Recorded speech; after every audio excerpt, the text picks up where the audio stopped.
All right, so in this video, I'm going to unpack and illustrate many of the most common core dynamics that I believe are causing a lot of mental illness and emotional instability in modern times.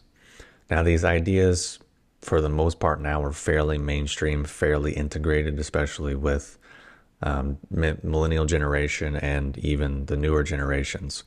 And originally, these ideas, would have had their origin point and their starting point in kind of hippie culture and new age spirituality, which more or less many of those ideas had their beginnings in cultural Marxism, which then interfaced with the hippie generation in the 60s, and it's kind of like widespread, integrated its way through society over the last 50 plus years. And a lot of the ideas that people take as being true or valid or meaningful are actually more often than not the complete opposite of the traditions that people think that they come from. So what do I mean by that? So when we look at, let's say, spirituality in modern times, it would typically, at least in America, a lot of the ideas came from Hindu traditions. And then a little bit further down the line, then Buddhism starting to come into the West, and then even Taoism to kind of a small degree. And people were believing that this was a counterpoint to the Christian mindset that was in our culture. They did this naively because they didn't know anything about the history or the culture from which these traditions came from, because in actuality, these things that they thought were alternatives at their core actually shared more similarities than they really realized, or shared more similarities with Christianity than they realized, because of the cultural and religious frameworks that these traditions came from and have mostly always had. So what happens is you have this thing, which I would say there's a Trojan horse, which is spirituality, or now it's also kind of therapy and self-help and self-improvement. And all these things are kind of really intertwined with each other. But the vast majority of the time, they're functionally just a Trojan horse for other things. So culturally speaking, these things have been a Trojan horse for basically creating mental illness and making people weaker, making people more easily manipulated, making people more susceptible to the exact coercion and exploitation that they claimed to be against. Meaning the original impetus was to be autonomous and be independent and be strong and be liberated and be enlightened and be conscious. But the actual opposite occurred, and they're more reliant on external systems. They're more reliant on external substances, which is, plant medicine and drug use and supplements and all the things, and pharmaceutical drugs. They're more susceptible to external manipulation through the media, through cult leaders, through spiritual teachers, through influencers, through all the things.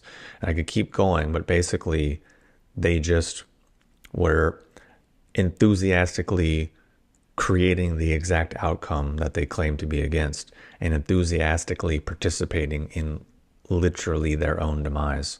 So now that's all kind of abstract. So let's break it down and make it a little more tangible and real. So when you're given this idea to follow your feelings, fuel your emotions, listen to your emotions, indulge your emotions, don't repress your emotions, and all your poor health and your poor behavior and everything bad in your life is just because of some emotional thing that either happened to you or something that you're carrying. Maybe it didn't happen to you now. Maybe it's from a previous generation, or maybe it's from your parents, or maybe it's from your maybe it's from your soul family. Maybe it's from your planetary thing. Maybe it's astrological. Maybe it's from your species. Maybe it's planetary. Like all these different things that people come up with, which again is more often than not just self-justification and another Trojan horse. So the idea is follow your feelings, fuel your emotions, be emotions, let them out, feel them, and like somehow that's gonna solve problems, right? Or on the flip side, follow your bliss, follow your pleasure, follow your joy. Pleasure is your path.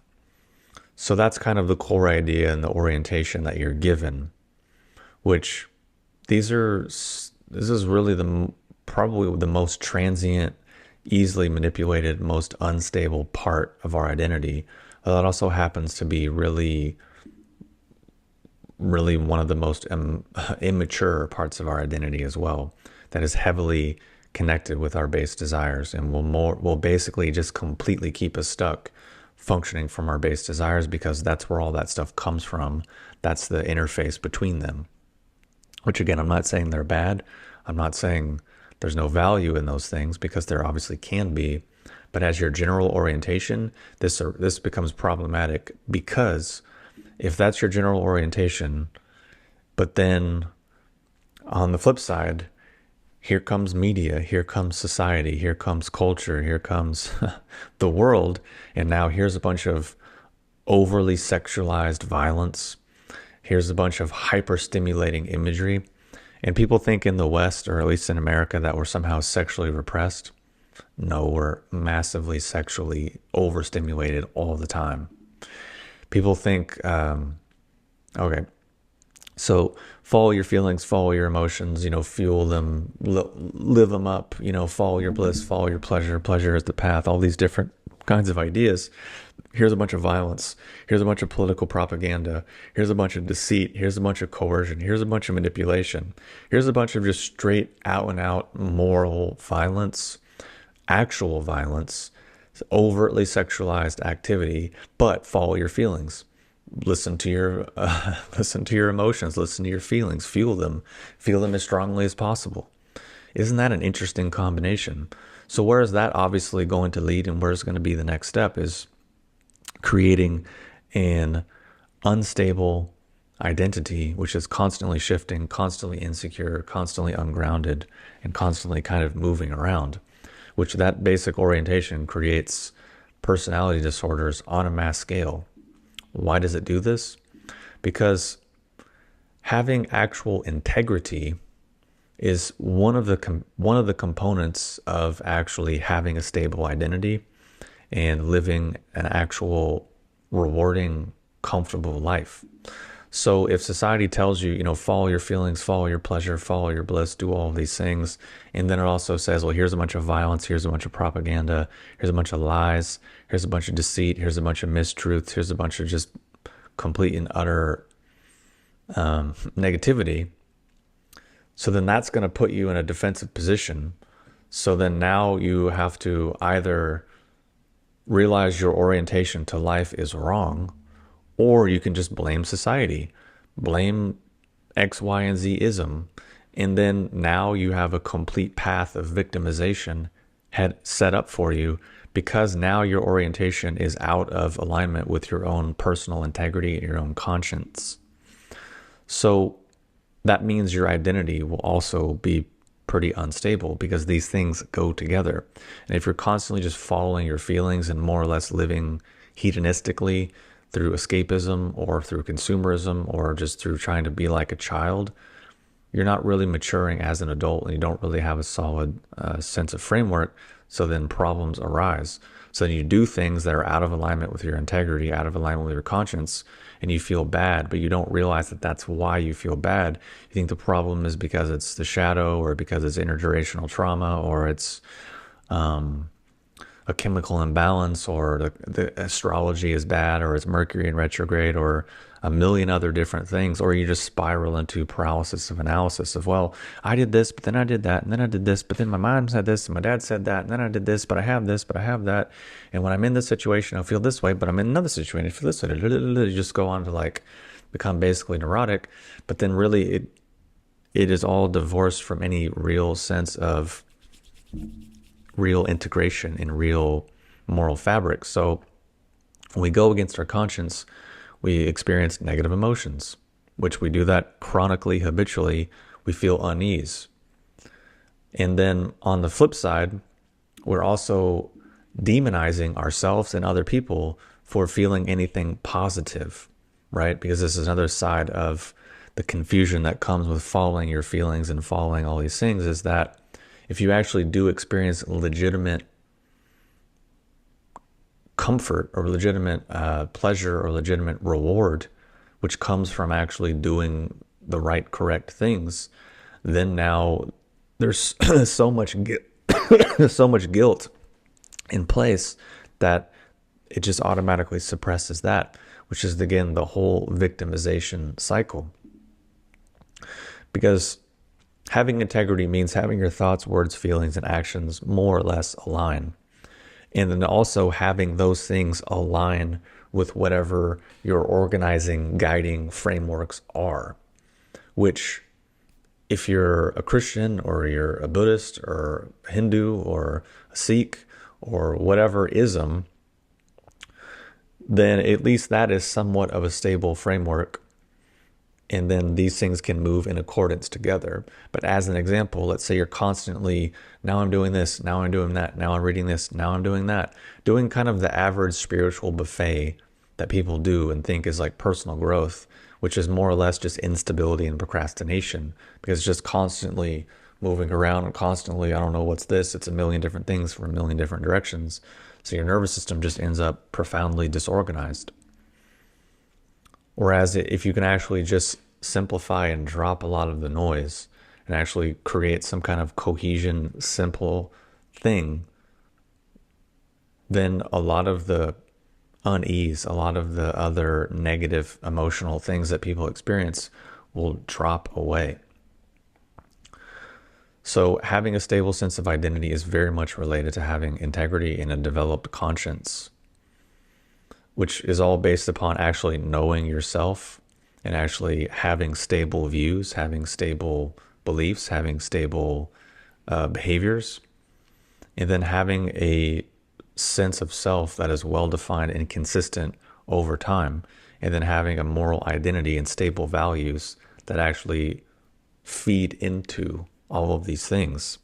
And basically, the stronger a sense of self that someone has, the greater capacity they have for integrity, the greater capacity they have to be honest, to be reliable, to be accountable, to have authenticity, and to actually have some degree of wholeness within their behavior and their thoughts and their actions. And I can tell you, it's it's basically a pandemic, an epidemic of massive proportions. The inability that so many people, at least in my generation, and especially in spiritual healing, new age worlds, they strongly lack the ability to be honest with themselves, be honest with other people, and then be able to entertain any degree of authenticity and accountability that goes with that. And then courage also goes with that, because when you, especially in the healing world, you talk to people and maybe they have a problem, but then maybe they're also presented with the solution, and the immediate thing is, oh, I can't do it. Oh, this won't work. Here's a bunch of excuses. I'm too busy. I'm too tired. I'm too stressed. It's not the right time. Astrologically speaking, I tried this before. It just becomes all of these things to where it's just, even if people are given the right information, they're given the solution, they're given everything, it still won't really work because of the frameworks and patterns that are missing. So summing up what I'm trying to say and what I've been trying to come at from different angles is that a lot of the issues that people have that they think are profound, or they think are otherworldly or spiritual or karmic or energetic or esoteric, the vast majority of the time they actually just come back to these very mundane things, to where they're orienting their life towards something dysfunctional or extremely transient or extremely unreliable, which is our emotional nature, is exactly those things. Whereas if you look at it, your emotions are always doing this, whatever. They're all over the place, feelings. It's too hot, it's too cold, I like this, I don't like this. This person said this, now I'm happy, now I'm sad. Da, da, da. Like, that's just kind of normal and natural. So that's what you want to orientate your awareness around. That's what you really want to do. That doesn't sound like a great idea, but this is the general thought process and underlying axiom for how a lot of people live their life. And then yet on the flip side, they also have this idea that they shouldn't have emotions, they shouldn't have feelings, they shouldn't be reactive, they should almost be some kind of sociopath, to where nothing phases them, nothing bothers them, nothing makes them upset. They can tolerate everything. But again, that's a contradiction, that's a conflict, and that will just produce contradiction and conflict, which will make you feel bad. So then now your core fundamental identity feels bad. So then now you're an excellent candidate for every manner of exploitation and profiteering and every other form of coercion. And then identity politics become very appealing. Extreme views on subjects become very appealing, whether it's conspiracy theories from the media or conspiracy theories from alternative sources or whatever else. It just becomes all these distorted extreme patterns, which then locks the disease pattern in further and just keeps fueling that. Versus on the contrast, if people develop, behavior actions which can be consistent over time, that's a little bit more reliable, that's a little bit more stable than just all this chaos of what you feel or think you feel or all these different things.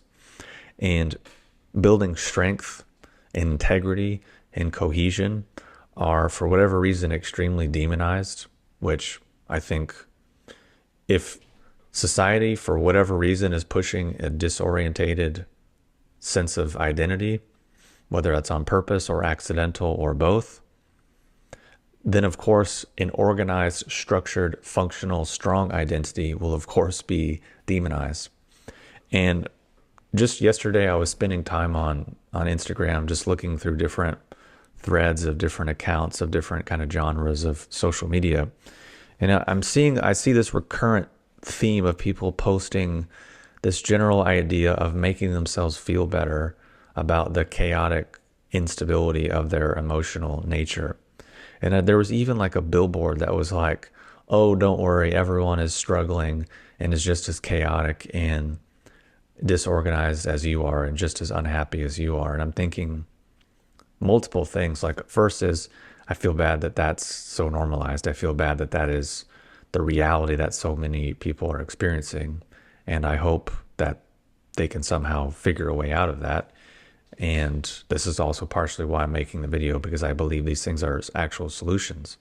So that's the first thing. The second is, that's actually just a form of self-justification.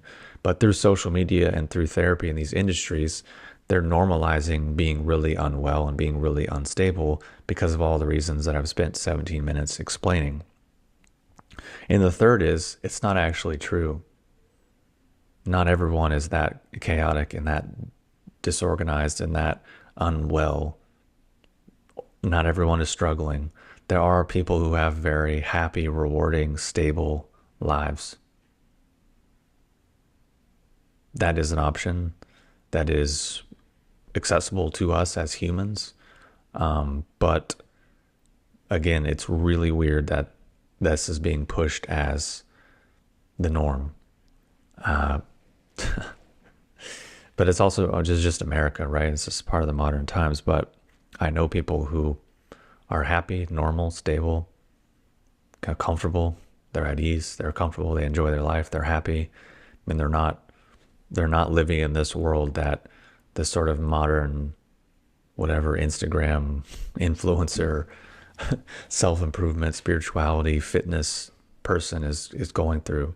And again, at the same time, I say that with understanding and having empathy for people are struggling. People have gone through bad things. The last few years especially have been quite stressful for a lot of people around the world. There's no denying that. And there's no putting that down. What I'm saying is perhaps more cohesion, more structure, more stability, more strength, more courage might be a positive thing to develop, might be a useful antidote, rather than just going further down the rabbit hole of the neuroses and the chaos and the disorder, which I can't tell you how many health people I've met, how many therapists and mental health professionals that I've proposed that idea to, and they just look at me like I'm speaking another language. Like in what world was like not being more stable, grounded, functional, having a more developed sense of identity through morality and conscience and being stronger and being consistent and reliable and all of these things? How is that not going to be beneficial, and how would that not solve and resolve a lot of things? Because, again, just to repeat myself, a lot of what people are labeling as A is actually not A. But when you're in a certain confused state, you can't figure that out. Like, it's hard to see the picture when you're in it, which is why ideally we would have authority figures. We would have people who are not in the muck, not in the mud, who can then actually look at it somewhat objectively and be like, oh no, here's what's going on, here's how you get out. But the fact is, we've arrived at a place where if people are not in the mud, they're like, oh, well, you can understand, or you don't get it. So they will just want people that are also in the mud, which just creates more mud rolling and more mud fights and whatever else. And then that's a whole other chain of causation. So anyways, hopefully this has made sense and has been useful. And then, at least for me, as I have gotten older and how I've moved through different experiences in my life, these are things that have been helpful and useful for me, and things that I've seen within other people. And then I think it can offer a lot of value and can really solve a lot of issues that many people are going through and many people are experiencing, especially through the massive societal decay that we are going through right now. So what is the alternative and what is the solution to decay is obviously building something more stable. So if we just want to survive or thrive or whatever in the coming times, then it's probably going to be something useful to work on.